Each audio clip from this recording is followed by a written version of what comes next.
So in this video, we're talking about solving trigonometric equations by graphing. So pretty much a couple things you need to know how to do. As with any equation that we are solving by graphing, the left side of your equation is going to be entered into y1 on your calculator. The right side of the equation is going to be entered into y2. When we do trig equations in the calculator, once you have it entered in to your y equals, you want to hit zoom 7, which is the option for trig functions. Okay, so zoom 7, not zoom 6, not zoom out, nothing like that. Zoom 7. Then we're going to hit the window and change the x min and x max as needed. Typically, we're going to go from 0 degrees to 180, or if we're in radian mode, between 0 and 2 pi. Even though it doesn't have to be. For instance, you could be between 180 and 360, 2 pi and 6 pi. Okay, just whatever the problem gives you. If nothing's given to you, assume between 0 and 360 degrees. Okay. So then we want to hit window and change the y min and y max as needed. This is going to help the calculator see the points of intersection between y1 and y2. So let's do an example. Example 18, we're given the sine of theta is equal to 1/2, and we're told to find the cosine of theta. Before I can find the cosine of theta, I need to figure out what theta actually is. So I'm going to go to my calculator, and notice that I'm not told whether or not my theta needs to be in degrees or in radians, so I get to choose. I want to choose degrees because that's what we're used to using. I'm going to go to y1, put in my left side of the equation. y2 is the right side of the equation. So I've got sine of x. So x is just going to be my theta while I type it in the calculator because that's what the calculator likes to use. And then 0.5 goes in y2. I'm going to hit graph. Okay, so now the next step said hit zoom 7. And I see that my sine of theta is a wave, and that's normal, and then 0.5 is a line. Well, we also said that if nothing's given to us, then we want to look at this between 0 and 360 degrees. So I'm going to go to window. I'm in degree mode, so I'm saying 0 to 360. So I'm changing x min to 0, x max to 360. Okay, and then I'm going to hit graph again. And I can see very clearly now on that range, which is essentially one full circle, then there's 2 points of intersection, or 2 possible values for theta. So here's one of them, and here's the other. Now what I want to do, since I can see the points of intersection very clearly, I do not need to hit window and change y min and y max. That's fine the way it is. If I couldn't see the points of intersection, then that's when I would need to change y min and y max. Alright, so now to find these 2 points of intersection, we're going to do like we've always done. Second calc. Option 5 for intersection. First curve, we just hit enter. Second curve, we just hit enter, and then guess. I'm going to find the point on the far left, so before you hit guess, you need to use your left and right arrow keys and move your cursor into position. Once he's there, just hit enter. So my first value of theta is 30 degrees.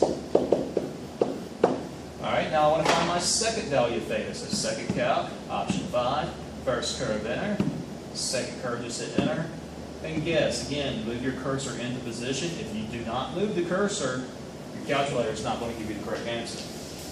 So once he's in position, hit enter, and the calculator tells me that my second value of theta is 150 degrees. Great. So now I'm ready to find the cosine of theta. Again, we're not solving for theta, we're solving for the cosine of theta. I just used the calculator to figure out what possible values theta was. So now that I know both of these thetas, I'm going to plug into the cosine. So what I'm going to find first is the cosine of 30 degrees, figure out what that is, and then I'm going to go back and find the cosine of 150 degrees. Alright, so let's go back to the calculator. Again, we're still in degree mode. This time I'm on my main screen. So make sure you're in degree mode still, because if you go back to radians by accident, your calculator is going to give you the wrong answer. So it's always important to double check what mode you're in. So cosine of 30, enter, and I get a decimal. That's fine. I'm going to round to 2 decimal places, but as always, the more decimal places we include, the more accurate we are. I'm just going to go 2 for right now. So 0.87. Alright, and then cosine of 150 is negative 0.87. Again, I just went 2 decimal places. Okay, pretty easy. do another example. So in example 19, we're solving for theta. Sine of theta equals 0.5. Well, this is what we already did in the previous problem. Sine of theta equals 0.5. We already found theta is 30, theta is 150. That was in degrees. Okay? But what I'm going to do is go back and redo this problem, but I'm going to do it in radian mode this time just to show you how that works. Alright, so again, y1 is on the left, y2 is on the right. Instead of theta, since we're using a calculator, I'm going to pretend it's an x. No big deal, that's already in there. I'm going to go to mode. I'm just going to do this problem in radians. Alright, now I'm going to graph. And I need to hit window. Now, since I'm in radian mode, the default that you would set it to, I'm not told what range I should be in. So if you're not told, you need to just go ahead and set it from 0 to 2 pi, because 2 pi, again, like we talked about earlier, is a full circle. So 0 to 2 pi, and you're actually going to hit the pi key. Do not round and do 3.14. Actually hit that pi key. All right, graph, and we're going to hit zoom 7. All right. Sometimes when you hit zoom 7, it changes your x min and x max, so double check it. It changed mine, so I'm going to 0 to 2 pi again. And sometimes the calculator's weird like that, no big deal. Graph it. And I can see that there's 2 points of intersection again. Kind of makes sense. I found 2 points of intersection in degree mode. I should probably find 2 points of intersection in radian mode. I want to find those points of intersection, so second calc, option 5 for intersection. First curve enter, second curve enter, yes. I'm going to find the point on the far left. Got it. And my calculator gives me a decimal, so radians are always going to be in a decimal. Let's go at least 2 decimal places. Of course, if you want to include more, more is better, but at least 2 decimal places. So my first radian measure for theta, if I'm in radian mode, is approximately 0.52 radians. My second theta, I need to use the calculator to figure that out. So second calc, option 5 for intersection. First curve enter, second curve enter. And when it tells you to guess, you need to move your cursor into position. And I get 2.62 radians for my second theta. Again, I'm just rounding to 2 decimal places. Include more if you want to. So essentially what we have here is an equivalency. So 30 degrees corresponds with 0.52 radians. 150 degrees is equivalent approximately to 2.62 radians. All right, and then example 20 and 21, we're actually told what particular values we want theta to be between. So that's our x min and x max. So that's actually given to us in these two problems. Other than that, everything's exactly the same. Left side's y1, right side's y2. Left side's y1, right side's y2. The only thing is, when we see theta, we're going to pretend it's an x. Alright, so let's do example 20 first. I'm going to clear out my ink. Type it in. So I have 5 times the sine of theta. So I'm going to type in x. Close the parentheses. Just like in the problem, you need to close parentheses. If you don't, then it's going to think minus 3 is part of the sine, which is not. So if you don't type it in correctly with those parentheses and everything, the calculator is going to misinterpret that and give you the wrong answer. All right, y2, I'm going to put a 7. And check it out. So I'm looking between 0 degrees and 360 degrees. So that means I need to be in degree mode. From the previous problem, I was in radian mode, so I need to change that back to degrees. Now hit graph. And I'm going to start off by hitting zoom 6. Then I'm going to hit zoom 7 for trig. And now I'm going to hit my window and change my x min to 0 like we did before. My x max to 360. But between 0 degrees and 360 degrees. That's what I'm changing. Alright, but now I can only see the sine. The sine and cosine are always going to be waves like this, but I don't see any points of intersection.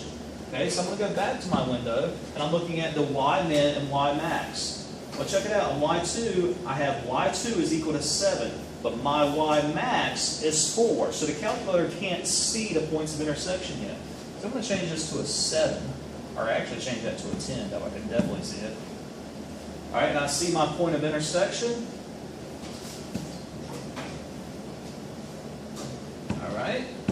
and double check all your windows and all that good stuff. So what this means is there's no points of intersection. I can see the line y equals 7. I can see the sine wave right here. And I'm between 0 and 360 degrees like I'm supposed to be. But there's no points of intersection. So what that tells me, no points of intersection means no solution.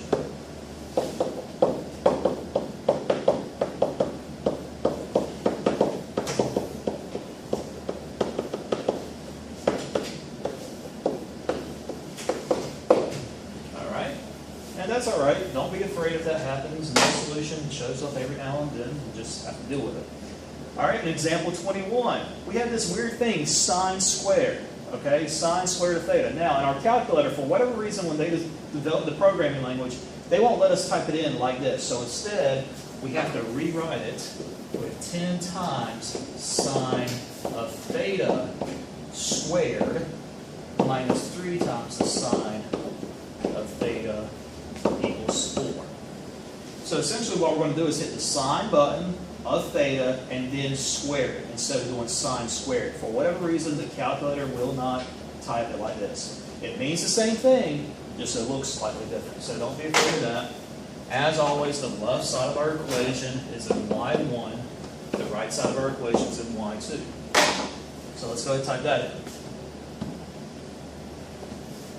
I'll just come over here so y'all can see while I've got some room. So y1, I have 10 sine of theta. Again, I'm going to pretend theta is an x just temporarily. Squared minus 3 times the sine of theta.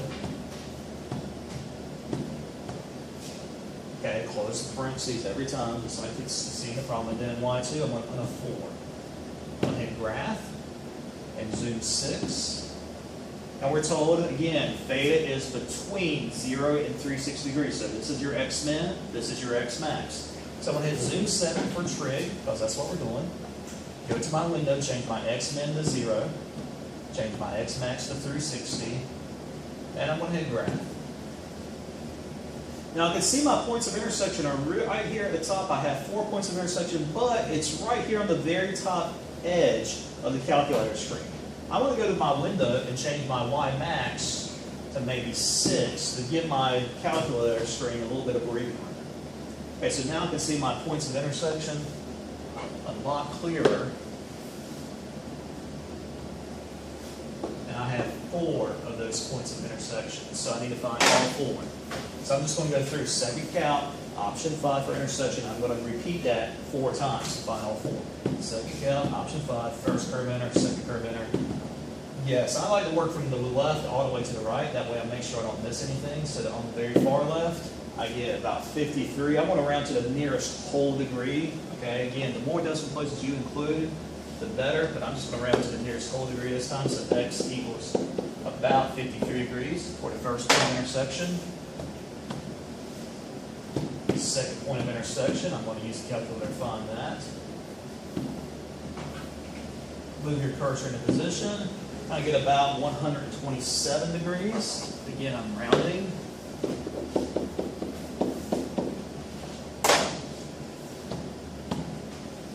Find the third point of intersection. Move your cursor into position. I get exactly 210 degrees, so that need to round there.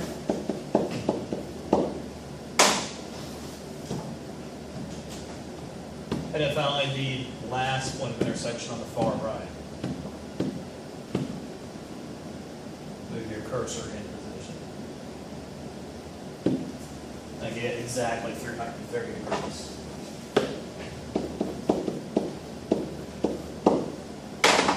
Okay, so for this particular equation, on the interval from 0 to 360 degrees, there's 4 solutions that will make this equation true. If you don't include all 4 of them, then you don't have the complete answer. You're not going to get full credit. Other than that, that's it. Y1 on the left, Y2 on the right, second calc, option 5, points of intersection like we've been doing all semester. Got questions? Let me know.